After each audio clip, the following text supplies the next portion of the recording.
El éxito en el deporte no solo depende del entrenamiento, sino también de una alimentación adecuada. Ya sea para aumentar masa muscular, reducir grasa corporal o elegir la suplementación correcta, la nutrición juega un papel clave en el rendimiento y la recuperación. Sin embargo, aún existen muchas dudas sobre qué comer, en qué momento y cómo ajustar la dieta según los objetivos individuales. Para despejar todas estas inquietudes, contamos con la presencia de Edina Agnal, experta en dietética y nutrición, quien nos guiará a través de los principios fundamentales de la nutrición deportiva. En esta entrevista exploraremos cómo estructurar una alimentación adecuada para la ganancia muscular, la pérdida de peso sin comprometer el rendimiento y el papel que tienen los suplementos en la dieta de un atleta.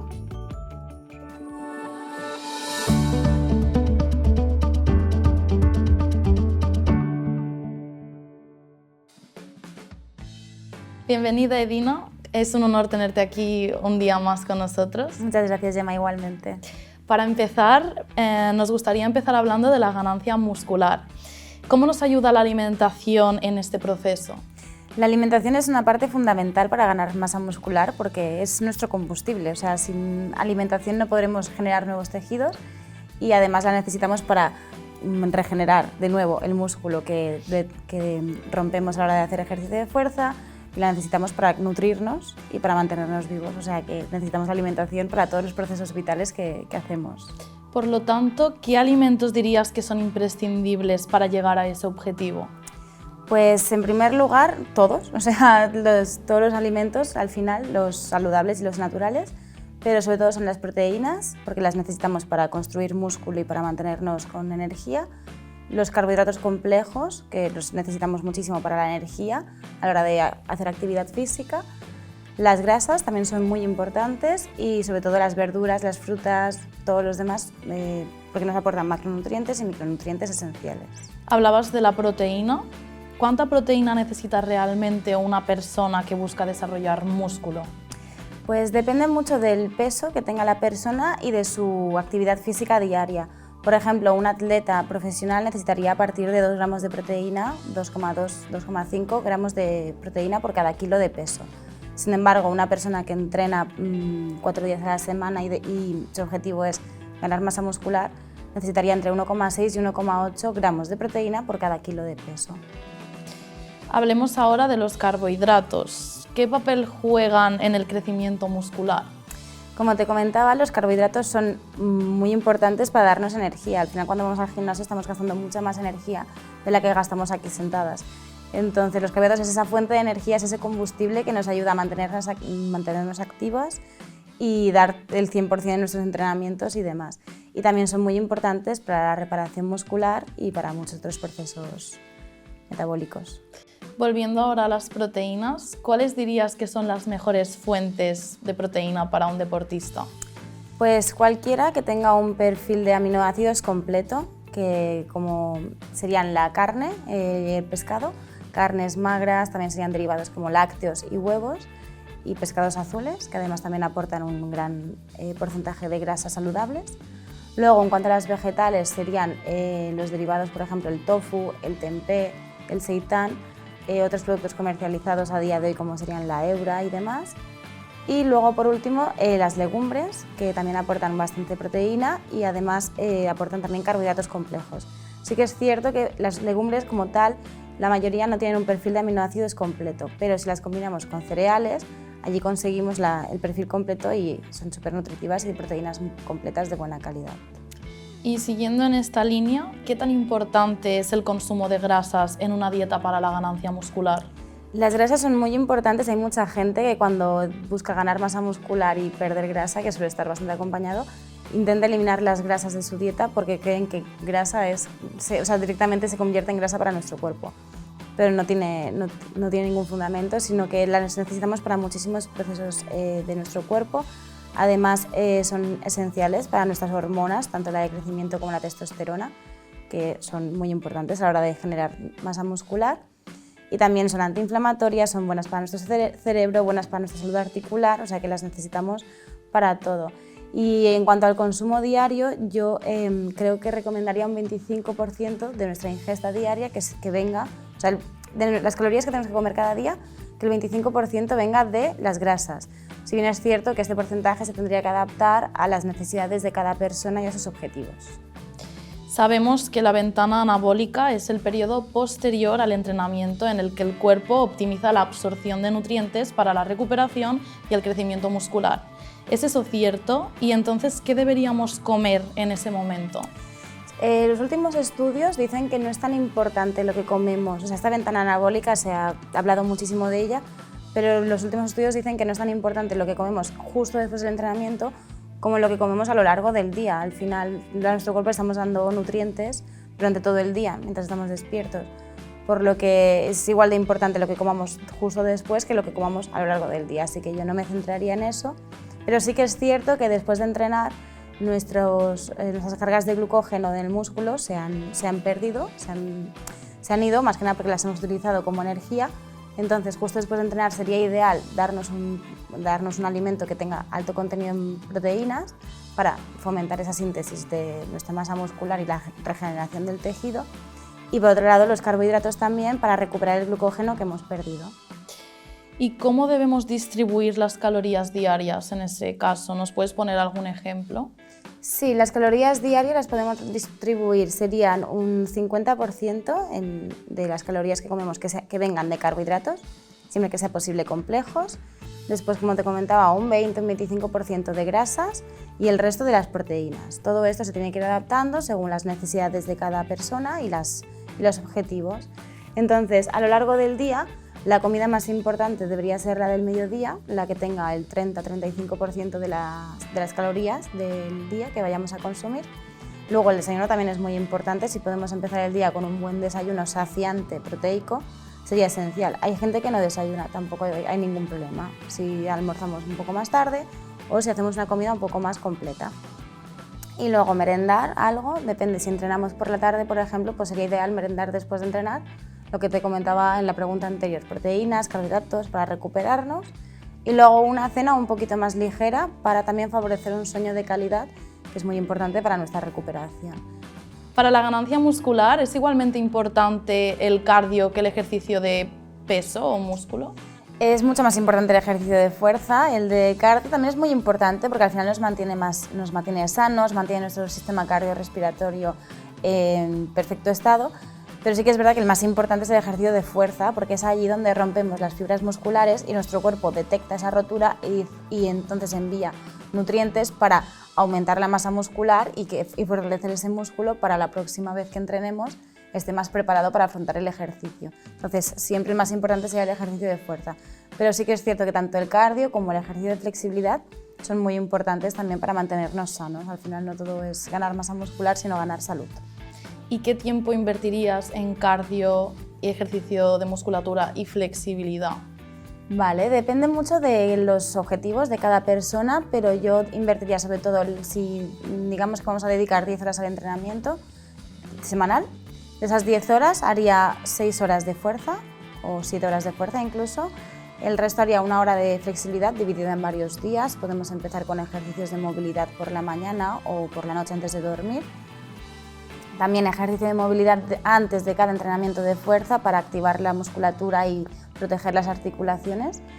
Y luego añadiría unas 2 sesiones de 2 horas más o menos de cardio o si no, pequeños intervalos de media hora después del entrenamiento de fuerza siempre. Por lo que si queremos hacerlo todo el mismo día sería unos 10 minutitos de flexibilidad antes de hacer el ejercicio de fuerza, el entrenamiento de fuerza de 1 hora, 1 hora y media, cada uno según los objetivos.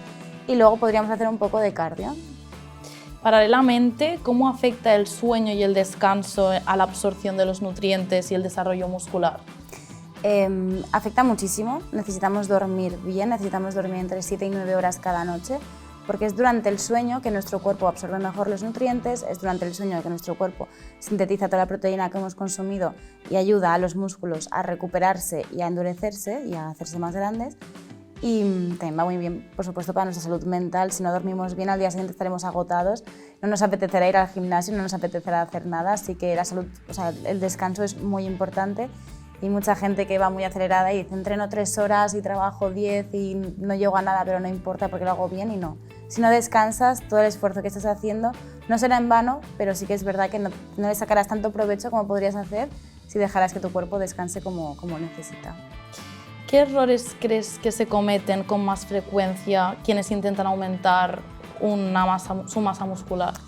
No comer suficiente, o sea, cuando aumentamos masa muscular, si bien es cierto que se puede conseguir el aumento de masa muscular en un déficit calórico, solemos necesitar un superávit calórico y es consumir más calorías de las que consumiríamos de normal para poder alimentar a nuestros músculos y que estos crezcan al nivel y a la velocidad que nosotros esperamos.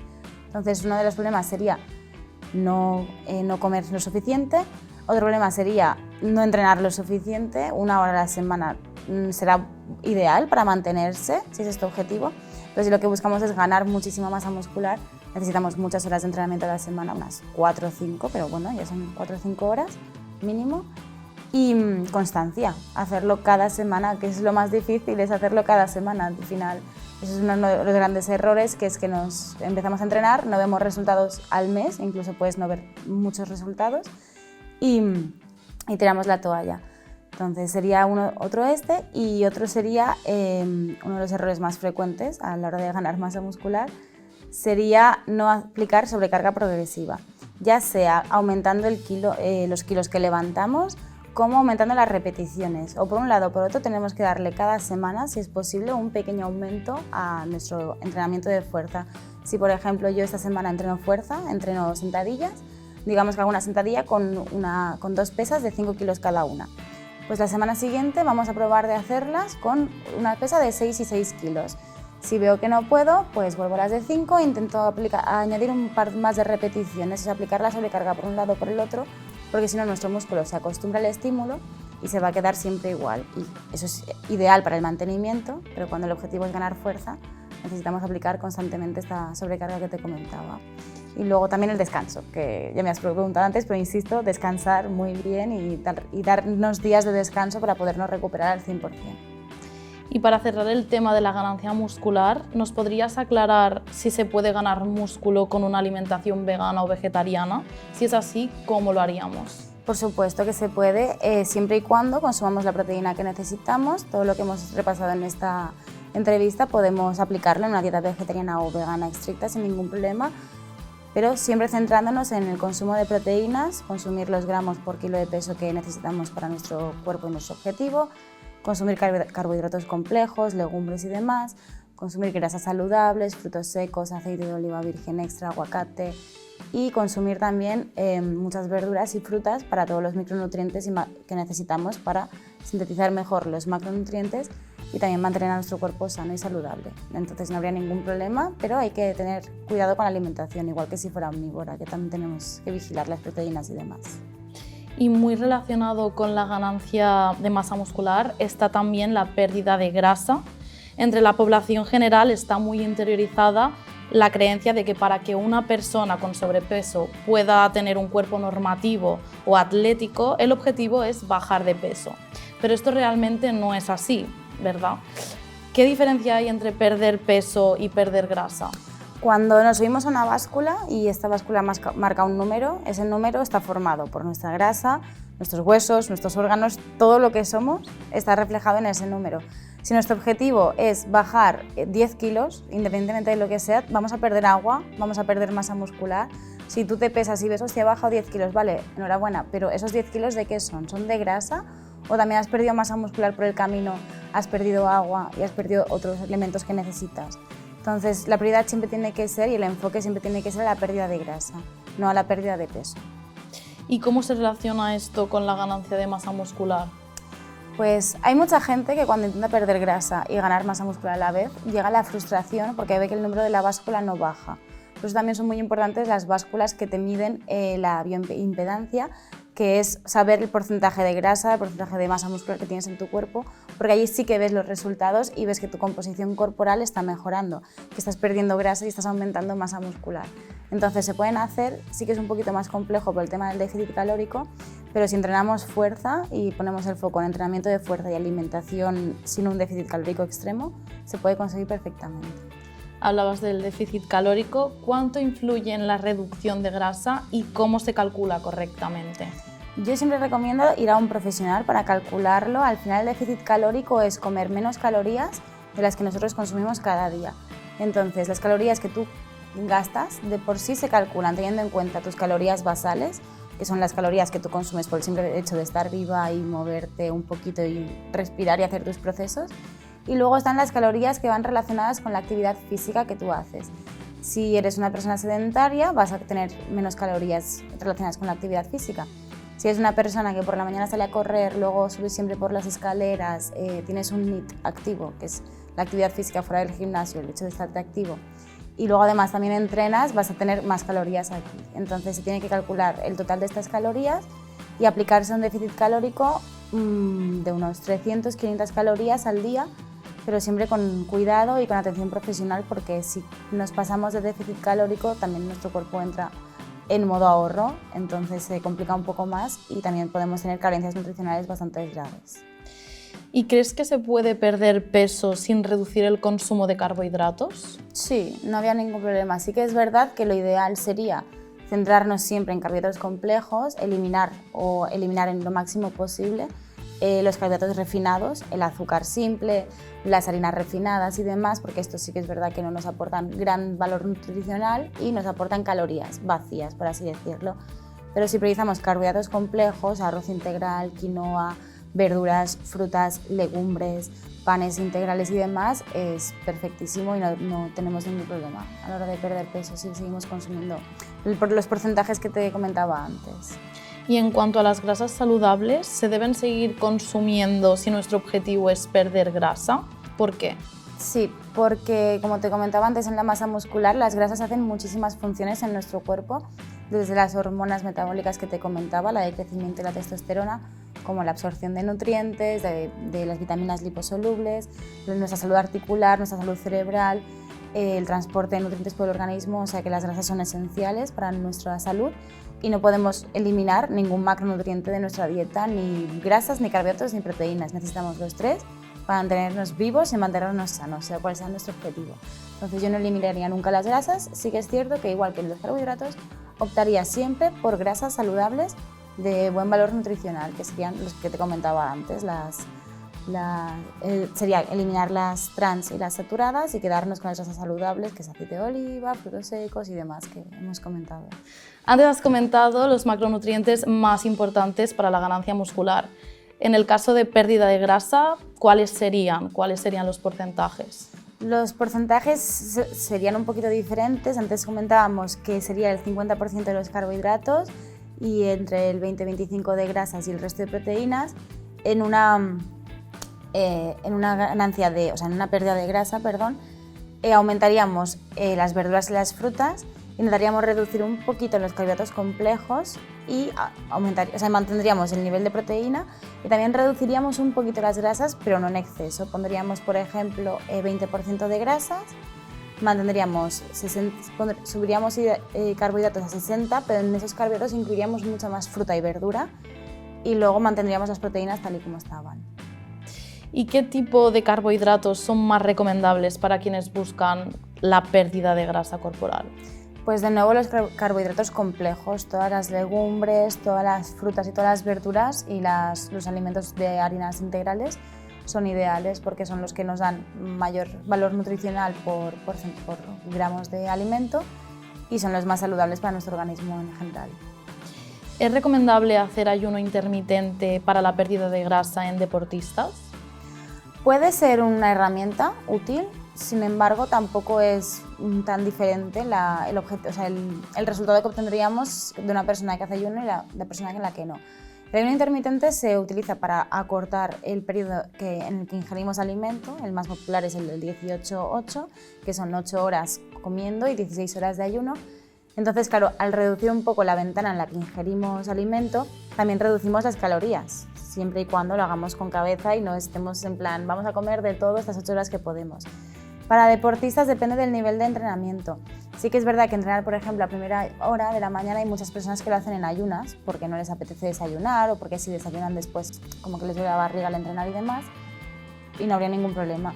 Pero no lo utilizaría como una estrategia para perder grasa en caso de deportistas. En caso de personas sedentarias puede ser un buen truco para reducir la ingesta siempre y cuando mantengamos el déficit calórico que nos hemos marcado y no excedamos ese déficit calórico para abajo. Antes hablábamos del deporte, para el tipo de deporte más adecuado para la ganancia muscular. Ahora, respecto a la pérdida de grasa, ¿qué ejercicios van mejor para este tipo? El ejercicio de fuerza, de nuevo, hasta ahora se ha creído que cardio, cuanto más sudes y más se te acelera el corazón, más grasa quemas. Sí que es verdad que estás quemando más calorías, pero el ejercicio de fuerza se ha demostrado que te ayuda a quemar calorías incluso cuando no estás entrenando. ¿Por qué? Porque la masa cuando tú haces el ejercicio de fuerza, lo que estás haciendo es aumentar la masa muscular. La masa muscular necesita de muchas calorías para mantenerse activa y mantener el tamaño que tiene. Entonces, cuanta más masa muscular tenemos, más calorías vamos a quemar en reposo, es decir, más calorías vamos a quemar por el simple hecho de existir. Aumentará nuestras calorías basales, como te comentaba antes. Por lo tanto, en ambos casos debemos reducir el cardio y implementar más fuerza, ¿no? Más ejercicio de fuerza. Depende del cardio que hagamos. Sí que es verdad que reducirlo, si reducirlo implica hacer más entrenamiento de fuerza, sí. Si estamos acostumbrados a hacer 3 horas de cardio y además queremos añadir fuerza, pues está bien, se puede hacer. Pero sí que es verdad que del porcentaje de entrenamiento semanal, que siempre haya más entrenamiento de fuerza que entrenamiento cardiovascular. Actualmente se ha demostrado que para perder grasa es muy importante hacer un buen entrenamiento de fuerza, como estábamos comentando. ¿Nos puedes hablar un poco del por qué? Pues como te comentaba, sobre todo porque aumenta la quema de calorías de forma basal, aumenta el metabolismo basal y además nos ayuda durante un periodo de pérdida de grasa. Lo que estamos haciendo es darle a nuestro organismo menos nutrientes de los que necesita para obligarlo a que queme grasa. Si nosotros entrenamos fuerza, nos aseguramos de que va a quemar grasa y no va a quemar masa muscular. Si simplemente hacemos un déficit calórico sin ninguna estrategia deportiva, lo que conseguiremos será perder peso, pero no estaremos solo perdiendo grasa, estaremos también perdiendo masa muscular, porque al final el cuerpo está buscando energía de donde puede y la sacará de la grasa, pero también la va a sacar de nuestros músculos. ¿El metabolismo realmente se ralentiza con dietas muy restrictivas? ¿Cómo lo podemos evitar?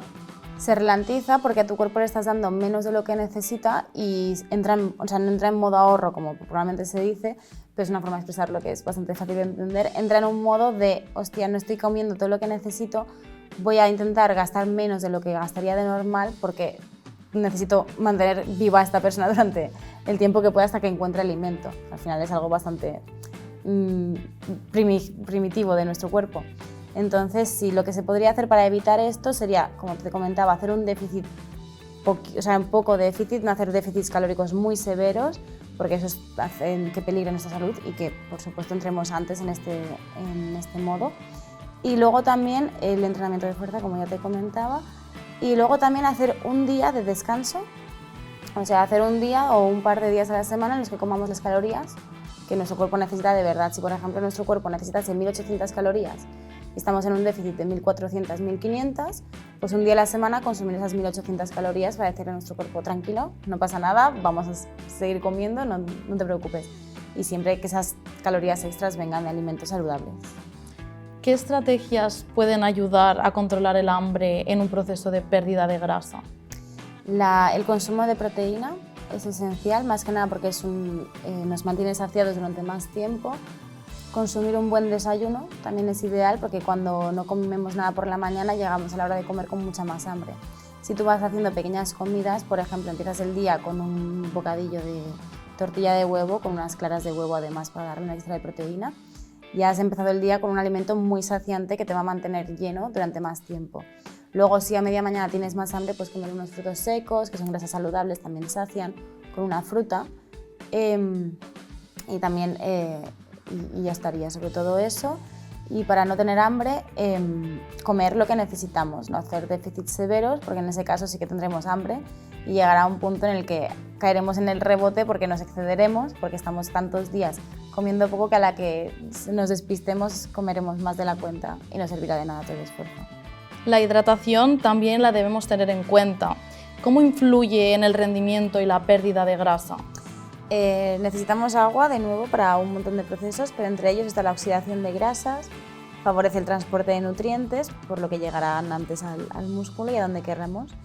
También es muy importante para reducir la inflamación y además nos ayuda muchísimo a mantenernos saciados. Sí que es verdad que tienes hambre y punto, Pero hay muchas veces que las personas confundimos la sensación de hambre con la sensación de sed. Y te bebes un vaso de agua y te has quedado bien y dices, pues no era hambre. Si has comido bien durante ese día, claro, si no has comido nada sí que es hambre. Pero si durante el día has comido bien y te notas con más hambre de la que deberías, muchas veces es sed. Al principio de la entrevista también nos comentabas que cuando subes a la báscula puede ser que la pérdida de músculo se vea reflejada y no la pérdida de grasa. Entonces, en relación con la hidratación, ¿también puede pasar? Claro, hay muchos días, tú por ejemplo, si un día comes más salado de la cuenta o si has bebido más agua, te subes a la báscula y pesas más. Pero no es porque tú hayas engordado, es porque has comido sal, que favorece la retención de líquidos, has expulsado menos líquidos de los que has consumido. Entonces hay que tenerlo todo en cuenta, no podemos fiarnos nunca de la báscula. El método más efectivo para fiarse de la báscula es, por un lado, las básculas que te decía que te miden el porcentaje de los diferentes tejidos, y luego también pesarse cada día, sin obsesiones, pesarse cada día y luego hacer una media, porque igual el lunes pesas 73 y el martes pesas 69, ni un peso es real ni el otro. Tendremos que hacer una media de la semana a ver cuál es el peso que estamos manejando esos días. Y después de hablar sobre la ganancia muscular y la pérdida de grasa, es momento de tratar un tema muy importante y que genera mucha controversia hoy en día, que es el tema de los suplementos. Teniendo en cuenta las necesidades individuales, ¿los suplementos son realmente necesarios o se puede obtener todo de una alimentación completa? Realmente necesarios no son. Al final podemos obtener todo, por supuesto, una alimentación completa, una alimentación natural, pero sí que es cierto que nos pueden ayudar según nuestro objetivo, tanto para la recuperación muscular como para aumentar nuestro rendimiento. Entonces se tendría que valorar las necesidades, los objetivos de cada persona y valorar qué suplementos irían mejor para ella. Pero sí que es verdad que no hace falta gastar más dinero en suplementos, que si gastamos el dinero en el supermercado, en la frutería, en la verdulería, en la pescadería y en la carnicería, tendremos todo lo que necesitamos para conseguir nuestros objetivos, pero nos podemos ayudar de suplementos. Y en el contexto del desarrollo muscular, ¿cuáles son los suplementos más recomendados para la ganancia muscular? Hay dos que son los mejores, que es la proteína de suero de leche o la proteína de fuentes vegetales, que suelen ser guisantes o soja, y luego está la creatina. Por un lado, la proteína, como hemos hablado durante toda la entrevista, es la que necesitamos para reparar nuestros tejidos y muchas veces que si queremos estar en un déficit calórico o demás, es muy complicado alcanzar los niveles de proteína que queremos comer, los gramos de proteína que te comentaba antes por cada kilo de peso que necesitamos comer para ganar masa muscular sin superar las calorías diarias. Se puede conseguir sin ningún problema, pero es un poquito más complicado y necesitamos la atención de un nutricionista. Entonces, de una forma muy sencilla y fácil, sencilla y rápida de asegurarnos de que vamos a consumir la proteína que necesitamos es tomando un batido de proteína, fijándonos siempre que sea de buena composición y tenga buenos nutrientes, y nos ayudaría muchísimo para asegurarnos llegar a este porcentaje. Y luego también está la creatina, que es esencial, o sea, que nos va muy bien. La producimos por nosotros mismos, pero también está bien suplementarla porque nos ayuda a ganar masa muscular y también favorece la recuperación, por lo que nos será más fácil mantenernos constantes en el entrenamiento porque las agujetas no van a ser tan duras. Hablando de la creatina, ¿realmente es segura y efectiva para el rendimiento deportivo? Sí, es de los suplementos con mayor evidencia científica junto a la proteína. Por esto nombro solo estos dos. Sí que si bien es cierto que hay otros, no vamos a nombrarlos porque de aquí unos años pueden salir estudios que digan que no, así que cada persona, según el momento en el que esté, busque en internet y se fíe de personas, de nutricionistas colegiados y demás. Entonces, la creatina es segura, se puede tomar, se recomienda entre 3 y 6 gramos al día, depende de la persona y demás, y tenemos que tener en cuenta que es acumulativa, por lo que hay que tomarla cada día, independientemente de que entrenemos o no, se va acumulando las cargas de creatina en nuestro cuerpo y es ahí cuando se vuelve efectiva. Y en cuanto a la ingesta de proteínas, ¿qué opinas de los batidos? ¿Cuándo se recomienda tomarlos? ¿Antes, después del entrenamiento? Es un poco indiferente, pero sí que es verdad que por lo que comentábamos antes, cuando nos pregunta por la ventana anabólica, que va muy bien el consumo de proteína justo después del entrenamiento para ayudar a nuestro cuerpo a sintetizar la masa muscular, recomendaría después del entrenamiento. Pero no hay ningún problema en consumirlo antes o consumirlo a horas totalmente diferentes. Si tú entrenas a las 8 de la mañana y te quieres tomar el batido de proteína a las 6 de la tarde, no pasa nada. Es proteína que entra en tu cuerpo y la vas a metabolizar igual. Al momento de elegir un suplemento proteico, ¿cómo identificamos uno de calidad y qué ingredientes se deben evitar? Para que un suplemento proteico sea de gran calidad, necesitamos mirar en la tabla de valores nutricionales. Hay la parte de por dosis, hay la parte de cada 100 gramos. Nos fijamos que en la parte de cada 100 gramos, más del 70%, o sea que unos 70-75 gramos, 80 si puede ser, pero que siempre sea más de 70 gramos de proteína por cada 100 gramos de suplemento, de batido de proteína. Entonces, eso sería una parte. La otra, la tabla de ingredientes. Primero miramos los valores nutricionales, mínimo 70% de proteína. Y en cuanto a la tabla de nutrientes, que no lleve azúcares refinados que no aporten valor al batido más allá del sabor. Mirar sobre todo esto y por último mirar que tenga un aminograma completo, que lleve todos los aminoácidos para tener la proteína completa y metabolizarla como tal. Y respecto a la pérdida de grasa, ¿existen suplementos específicos que realmente funcionen y ayuden a este proceso? Existen miles de suplementos específicos, pero que funcionen hay muy poquitos y yo me centraría sobre todo en la proteína y la creatina que acabamos de hablar. Y luego, por otro lado, hablaría de la cafeína y del té verde, porque al final estimulan y aceleran la oxidación de las grasas y de los lípidos como tal. Pero yo no me basaría en ninguna suplementación más allá de un déficit calórico y un entrenamiento. Todo lo demás nos puede ayudar un poquito, pero ninguna pastilla que te prometa quemar grasas va a quemar grasas.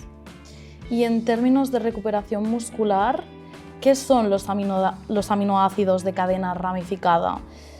¿Son tan importantes para nuestra salud? Los BCAA son importantes para nuestra salud, pero sin ir más lejos los podemos encontrar en nuestros alimentos. Por lo que si seguimos una alimentación saludable, completa, con la cantidad de proteína que necesitamos, no necesitaremos suplementárnoslos. Sí que son muy buenos para el rendimiento físico y para la recuperación muscular, de nuevo, como todas las proteínas, pero no son necesarios para nada. En deportistas de alto rendimiento se podrían llegar a considerar, pero para el usuario medio no creo que sean necesarios. Y en el caso del colágeno, ¿tiene beneficios reales para los deportistas? Sí, siempre que sean péptidos de colágeno, es el colágeno que se ha demostrado que mejor funciona porque es el que mejor absorbe nuestro organismo.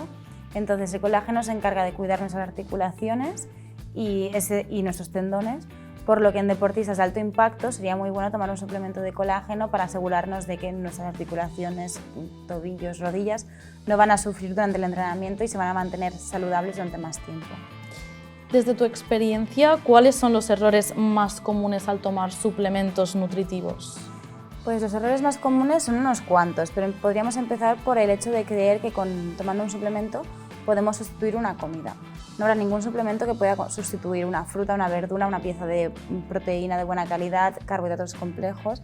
Entonces los suplementos, como su propio nombre indica, suplementan la dieta, pero jamás van a sustituir una alimentación real y saludable. Por otro lado, también el escoger suplementos que no tengan evidencia científica.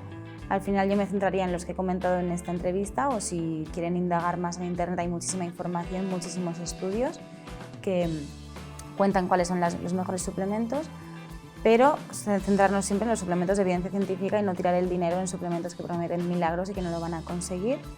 Y luego además pues mantenerse constante tanto con una dieta saludable como con un entrenamiento de fuerza y un entrenamiento cardiovascular para mantenernos sanos. Al final un suplemento por sí solo no va a conseguir nada, siempre tenemos que suplementar con ejercicio de fuerza, ejercicio cardiovascular y una alimentación muy saludable.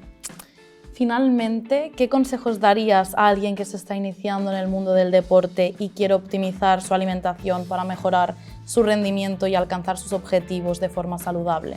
En primer lugar, que consulte con un nutricionista. Si puede ser un nutricionista especializado en nutrición deportiva, mejor que mejor, sino que consulte con un nutricionista para poder adaptar la dieta a lo que necesita. Al menos durante los primeros meses del cambio es muy importante asegurarnos de comer lo suficiente para mantenernos sanos y si queremos perder grasa, pues hacer un déficit calórico no muy severo. Ese sería uno de los principales consejos. El segundo consejo sería también buscar ayuda en el gimnasio. Al final las máquinas pueden ser un poco peligrosas, si no hacemos la técnica correctamente nos podemos lesionar, cosa que nos impedirá seguir entrenando. Entonces, si estamos iniciando desde un punto de principiante total, buscar ayuda. Hay profesionales de la salud que nos ayudarán muchísimo a conseguir y el cambio entre hacer las cosas con un profesional, al menos los primeros meses, que hacerlo solo es muy grande. siempre buscar ayuda fuera e informarse muy bien, aprender tanto sobre nutrición, sobre deporte, escoger los ejercicios que más nos gustan. Al final, si no te gusta hacer búlgaras, por ejemplo, no hace falta que las hagas. Hay otros ejercicios que estimulan el mismo músculo y te ayudarán a crecer sin ningún otro problema. Entonces, y los alimentos más de lo mismo, optar siempre por alimentos que nos gusten, no hace falta hacer dietas sacrificadas en las que comamos alimentos que no nos gustan. Si no te gusta la coliflor o la zanahoria, no hace falta que te las comas, hay muchas otras verduras. Siempre personalizarlo todo, no obsesionarse, hacer las cosas con cabeza y mantenerse constante, sobre todo para poder ver los resultados y obtener lo que queremos. Muchas gracias por esta conclusión, Edina. Te deseamos lo mejor en tu carrera profesional. Muchísimas gracias, Gemma.